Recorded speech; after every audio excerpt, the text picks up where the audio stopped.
नमस्कार दोस्तों। देखिए क्वेश्चन नंबर 3 देखिए इसके मैं फर्स्ट और सेकंड नंबर क्वेश्चन जो है मैं इसका ऑलरेडी लगवा चुका हूँ। इसकी आप पिछली वीडियोस में आप इसको देख सकते हैं।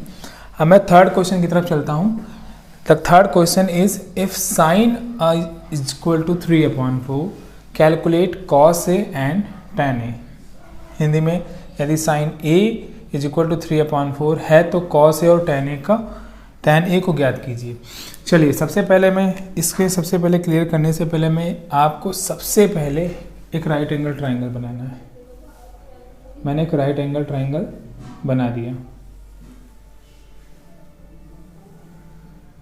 ये ए वैल्यू रख दी, ये एक बी रख दी और ये सी रख दी। देखिए इस क्वेश्चन में एक चीज़ और है, इस क्वेश्चन में किसी भी पॉइंट पर ना तो ए ना ही बी और ना ही सी पर, इन तीनों में से किसी पर भी पॉइंट पर इसने ये नहीं कहा है कि राइट एंगल ट्राइंगल बनाइए, समकोण त्रिभुज बनाइए।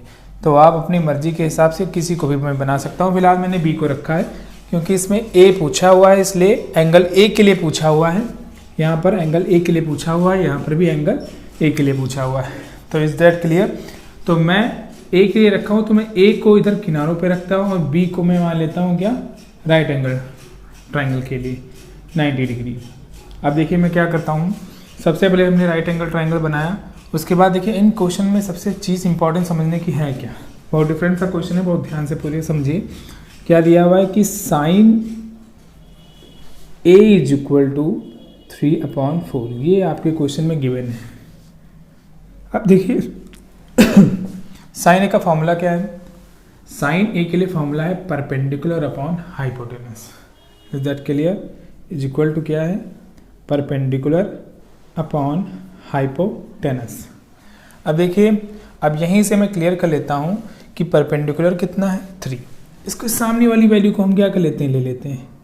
परपेंडिकुलर को मैं ले लेता हूँ 3 और हाइपोटेनस को मैं ले लेता हूँ 4। Is that clear?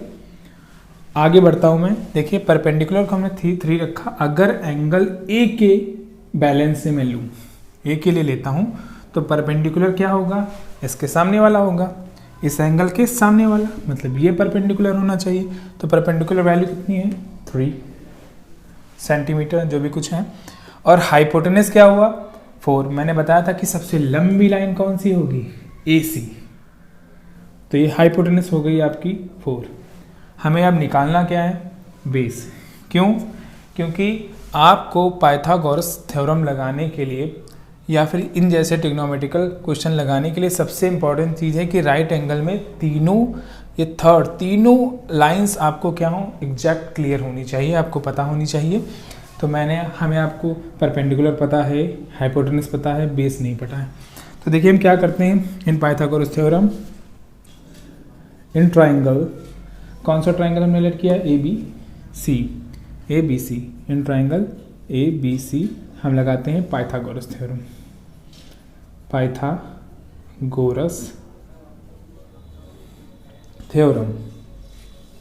हम पाइथागोरस थ्योरम लगाते हैं। देखिए कैसे हमें क्लियर करना है। फॉर्मूला होता क्या है, हाइपोटेनस का होल स्क्वायर। क्या होता है, हाइपोटेनस का whole square is equal to perpendicular का होल स्क्वायर प्लस बेस का होल स्क्वायर। ये क्लियर है? यहाँ पे है कितना, देखिए AC कितना दिया। अब देखिए इसमें कोई प्रॉब्लम वाला नहीं है, हाइपोटेनस लिख दिया है, हमें कोई दिक्कत नहीं। हाइपोटेनस है क्या, AC। मैं डायरेक्ट AC स्क्वायर लिख सकता हूँ। P परपेंडिकुलर क्या है, BC। मैं इसकी यहाँ पर P की यहाँ पर BC स्क्वायर लिख सकता हूँ। और अब बेस आ रहा है, बेस क्या है, AB। तो मैंने क्या लिखा, AB स्क्वायर लिख दिया। अब जो वैल्यू में क्लियर है वो मैं देख लेता हूँ। हमारे पास क्या क्या क्लियर है, देखिए AC की वैल्यू हमारे पास ऑलरेडी कितनी दी गई है, 4 स्क्वायर दे रखा हुआ है। और BC की वैल्यू भी 3 स्क्वायर, ये हमारा हो गया। और AB हमें नहीं पता है, वही हमें फाइंड करना है। देखते हैं कैसे हुआ। ये देखिए 4 4 जा 16, 3 3 जा 9 प्लस AB स्क्वायर। देखिए पूरा मैं पोर्शन इधर उठा के लेके आ रहा हूँ। AB स्क्वायर या 9 plus AB square is equal to 16 मैंने किया। और जब मैं AB स्क्वायर को निकालूंगा, ये 9 प्लस में है, उधर जाएगा माइनस में चला जाएगा। अब देखिए AB square is equal to 16 से 9 करेंगे तो आपका हो गया 7। Is that clear? 9 7 16। ओके, अब हमें ए बी एग्जैक्ट निकालना है, ए बी स्क्वायर नहीं है, हमें निकालना है ए बी एग्जैक्ट। तो A B square is equal to 7 है। मैं यहाँ पर क्या निकाल लेता हूँ, ए बी को निकाल लेता हूँ। तो A B is equal to, जब मैं यहाँ से स्क्वायर रूट हटाऊँगा तो इधर क्या लगेगा, रूट 7 हो जाएगा। 7 पे क्या लग जाएगा, root.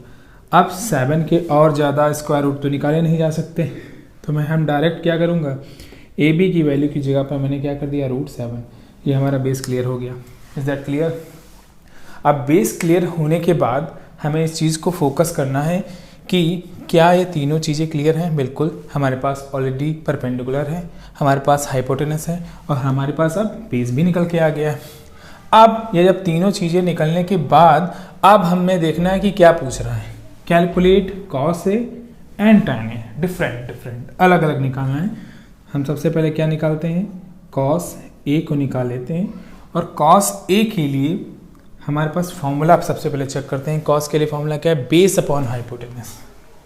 Base upon hypotenuse, base है क्या, एंगल ए को देखकर फेस करके हमें बेस निकालना है। एंगल ए ये है, ये आपका क्या है, परपेंडिकुलर। ये आपका क्या है, हाइपोटेनस, और ये आपका क्या है, बेस। ओके, हिंदी में आप कह सकते हैं बेस को, ये आपका क्या है, लंब, ये है कर्ण आपका, और ये आपका हो गया आधार। हिंदी वाले भी ध्यान से समझने की कोशिश करिएगा कि P फॉर परपेंडिकुलर मीन्स लंब, H फॉर हाइपोटेनस मीन्स कर्ण, B फॉर बेस क्या होता है, आधार होता है। ठीक है, हम cos is equal to B upon H किया, बेस है, बेस क्या है हमारे पास, आधार, रूट 7 किया, अपॉन जैसा कि लगा हुआ वैसा हमने अपॉन लगा दिया। हाइपोटेनस क्या है, 4। क्या ये क्लियर हो गया? हाँ जी, बिल्कुल क्लियर हो गया। ये पहला आंसर आपका ये क्लियर हो गया। अब मैं इसका दूसरा पार्ट भी हमसे तो पूछा था, टैन ए फाइंड करिए। तो हमने क्या किया, टैन ए को फाइंड करने के लिए सबसे पहले हमें ऐसे फॉर्मूले चेक करने पड़ेंगे। कौन सा, पंडित बद्री प्रसाद हर हर भोले। परपेंडिकुलर, फिर sine, cos, tan, cot sec, cosec. Tan के लिए क्या हमारे पास है, परपेंडिकुलर अपॉन बेस, क्या है, P अपॉन बी। हमने लिया P अपॉन बी। अब देखते हैं एंगल ए को फेस करके, एंगल ए को लेकर हमें देखना है परपेंडिकुलर क्या है, एग्जैक्टली, और अपॉन लगा दिया। बेस क्या है, बेस रूट 7। बताइए क्या आंसर आ गया? हाँ जी, बिल्कुल आंसर आ ही गया। ये आपका हो गया।